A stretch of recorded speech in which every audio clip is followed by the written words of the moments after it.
Welcome to the part 2 of our mock call series.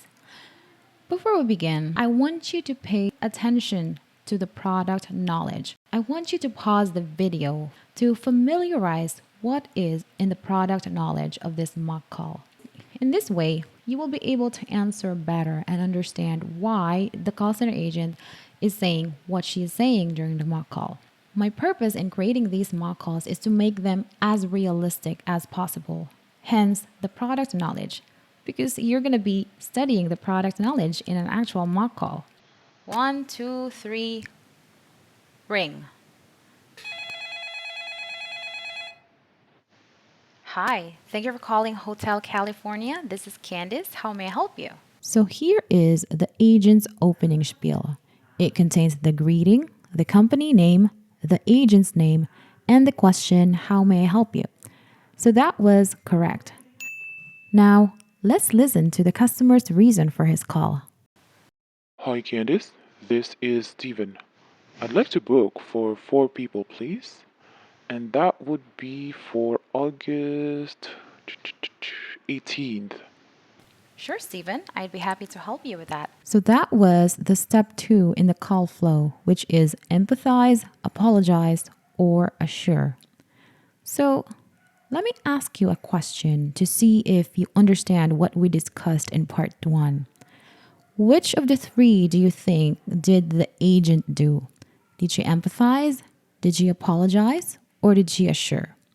I'm going to give you 3 seconds to think about the answer. Time's up. So if your answer is that she assured the customer, then you're correct. She assured the customer. Now, did she have to empathize or apologize? Of course not. There was no reason to. The customer wasn't really expressing any frustration. He just wanted to book a room. So yeah, a simple, I'd be happy to help you with that is enough. Now, let's unfreeze her and proceed to step 3. And that is to confirm the customer's account. Here we go. So, which room do you have in mind? Wait, what? She didn't confirm the customer's account? But that's step 3, isn't it? Confirming the customer's account. Why is she now on step 4? Why is she now asking a probing question? Well, to answer that question, no, she did not have to confirm the customer's account. And that is because this is a booking call. As you probably noticed, I put if applicable for step 3 because there are times when confirming the customer's account is just not necessary. And this is one of those times. To book a room, there is absolutely no need for the customer to create an account with a company. It's not like PLDT or Meralco, where you're just required to have an account to get the service. In the case of booking a hotel room, all the customer has to do is to call and then pay for it. Simple. So no, in this case, confirming the customer's account isn't applicable because there was no account in the first place. So let's just rewind the step 4 for a little bit, okay? So which room do you have in mind? Okay, and that was step 4, which is to probe and ask relevant questions. So now, let me ask you, did Candice, the agent, ask the relevant question? Yes or no?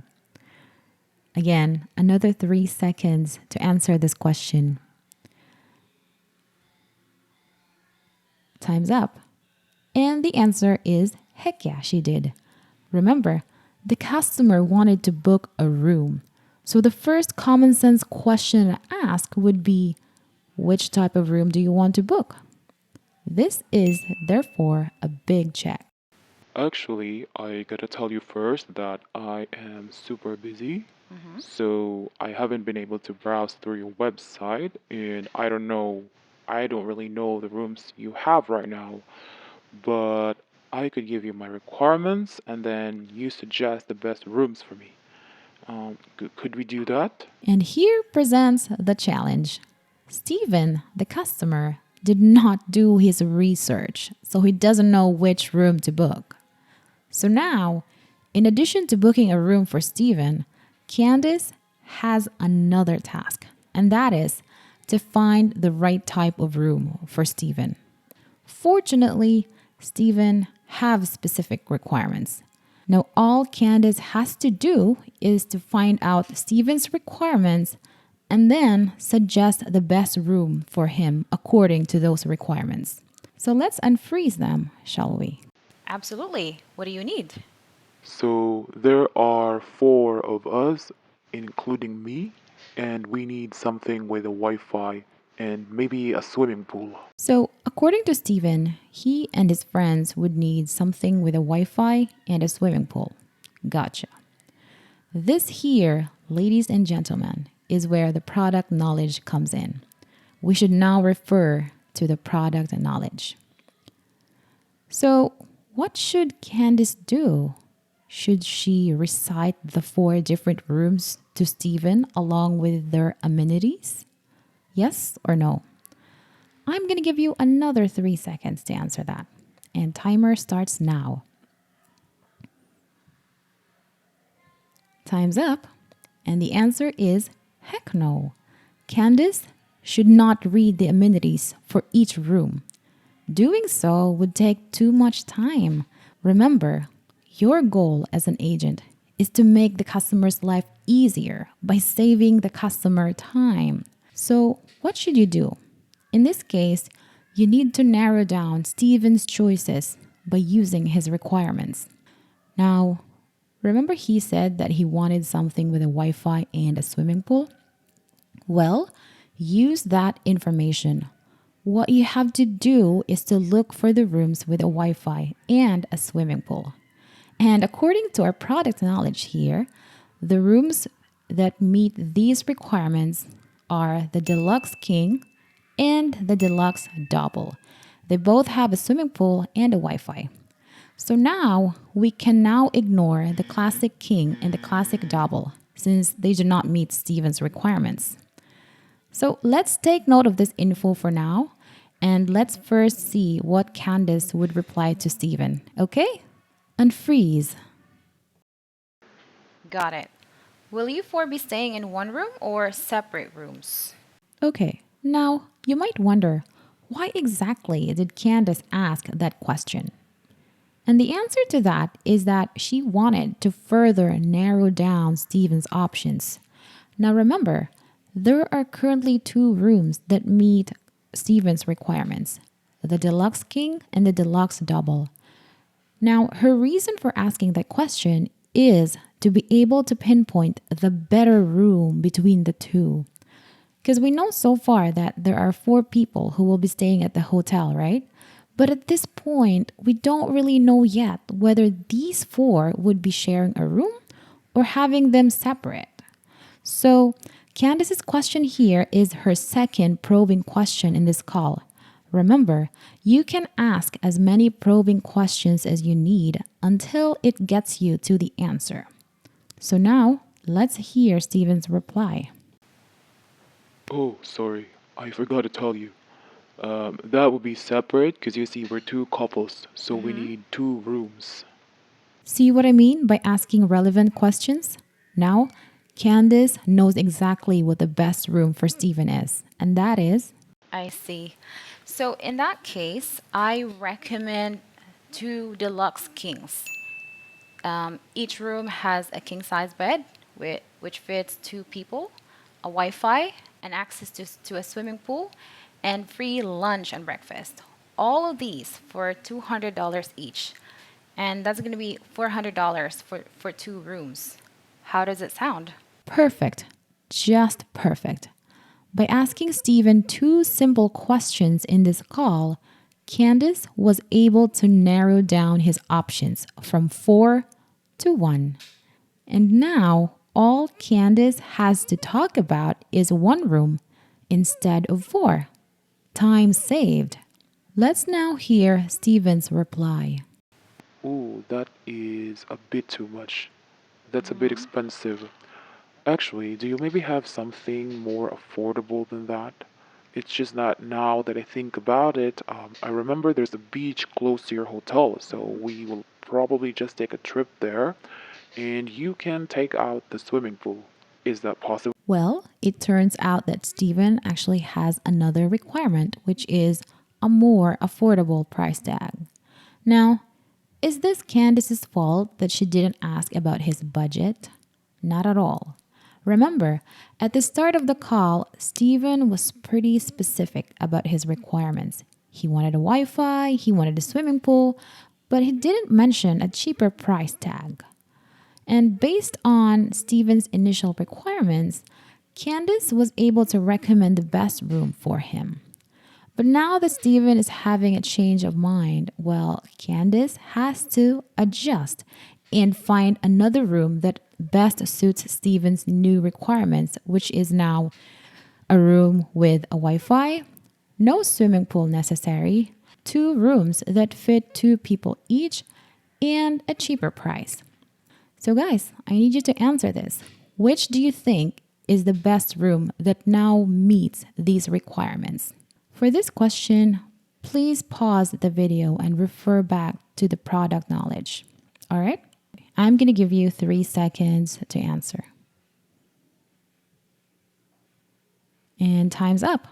The answer, of course, is the Classic King.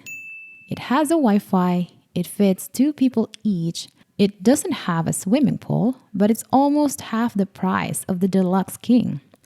Now, let's hear what Candace has to say about the whole thing. Sure. Let me see your options here. So, if you want to take out the swimming pool and just have the Wi Fi, then we certainly have a room for that. And that is the Classic King for $125 each, which is $250 for two rooms as opposed to $400. And you're still going to get the king size bed and the Wi Fi.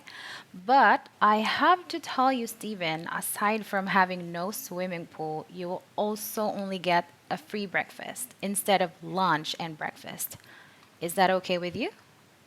And here, ladies and gentlemen, is when we finally arrive to step 5, which is to answer the customer's question. So here, Candace finally suggested the Classic King room, which best meets all of Steven's requirements. You'll probably also notice that she also warned him about the difference that Steven might not be aware of, which is that the Classic King does not have a free lunch like the Deluxe King. This is very important, guys, because a lot of customers' complaints stem from not being properly informed about the things that they should have known about. By saying this upfront and warning Steven about it, Candace was making sure that Steven will not have any complaints about it in the future. And this is very essential in customer service. As much as possible, you want to avoid the problems that could possibly happen in the future for the customer. But let's see if Steven is okay with that though. Perfect. Perfect, Candace. That's exactly what we need. We'll be having lunch at the beach anyway, so we won't be eating at the hotel. So, to Classic King it is. Do you need my credit card number, or what do you need? Now that Candace found the best room for Steven, this is now the time to process his payment. So, what should she do next? Well, if you read the product knowledge, you probably noticed that it said something about the payment process. If you took the time to read the product knowledge, what Candace is about to say here should be pretty self-explanatory. Here it goes. For security purposes, we don't really take credit card info over the phone. But what I need from you instead is your email address, where I can send you a link where you can securely pay and enter your card information. Okay, cool. You can send it to Steven_182 at gmail.com. Thank you. How do you spell Steven, by the way? Is that a Steven with a V or a Steven with a P? That's with a P for pepper. Now, spelling time. If you're wondering why the heck I'm pronouncing Steven with a P like Steven with a V, that's because in the US, it's pronounced just like that. I'm going to explain that in a separate video, but for now, know that Steven with a P is also pronounced like a Steven with a V. Cool? good. Thank you. So just to make sure, let me just spell that out for you. That is S for Sierra, T for Tango, E for Echo, P for Peter, H for Hotel, N for Nancy, underscore 182 at gmail.com. Again, the spelling part. So, when you're taking down personal information over the phone, like name and email, it is very important to get them right. That is why most of the time you should always spell them letter by letter. The problem with that though is that P for Paul or T for Tom or S for Sam or F for Frank sounds almost exactly the same over the phone. And the solution is to use phonetic alphabets to get the spelling right. You can say T for Tango, S for Sierra, F for Foxtrot. I'm going to create a separate video for that, but for now, know that there are specific words you should say for each letter. You can't just blurt out random words that come to your mind like T for toilet or S for sorry or F for felony, because that would sound really unprofessional and you don't want that. Okay, let's proceed. Yep, that's correct. Okay, perfect. So just to recap, you will be booking 2 Classic Kings for this August 18th, 2020. And the total amount is $250 for 2 rooms. Are all of these correct? Recap time. So, in booking transactions, recap is especially important. You want to make sure that there is no misunderstanding between you and the customer and that the agreed date, charge, and rooms are all correct. You also want to make sure that the customer confirms it. Yep, all correct.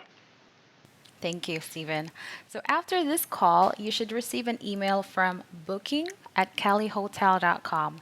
In that email is a secure link where you can click and enter your full name and card info. I also want to remind you not to click any of the email that is not from booking@calihotel.com because we only take payments through this one email. All right? Okay, according to the product knowledge, the agent should remind the customer to only click the link from the email booking@calihotel.com and nothing else. So this is a check. Gotcha. So is there anything else that I can help you with today? And to offer additional assistance, which you should never forget. Nope, you've been very helpful, Candice. Thank you so much. You're most welcome, Stephen. Thank you for calling Hotel California. You have a great day. And finally, the closing spiel where you should thank the customer for calling, mention your company name, and the greeting. Have a great day, Candice. Bye. If you want an uninterrupted version of the mock call, check the link below. I recorded a separate video of it without the explanation and the interruption, so you will be able to see it more realistically. I just created this video like this because I think that it would be easier to understand, especially for newbies, if I explain the parts of the mock call piece by piece instead of waiting for the call to finish and then explaining everything all at once. But what do you think, guys? Do you think this format is better or do you think it's confusing? Let me know by dropping your comments below and maybe I can do something about it and maybe I could change it a little bit to make it better for your learning. And maybe if you have any suggestions of my next mock calls or any questions about call center, comment down below and I will make a video about that. And lastly, if you found this video helpful, consider subscribing and like this video so I can continue creating videos like this in the future. That is all, guys. Bye.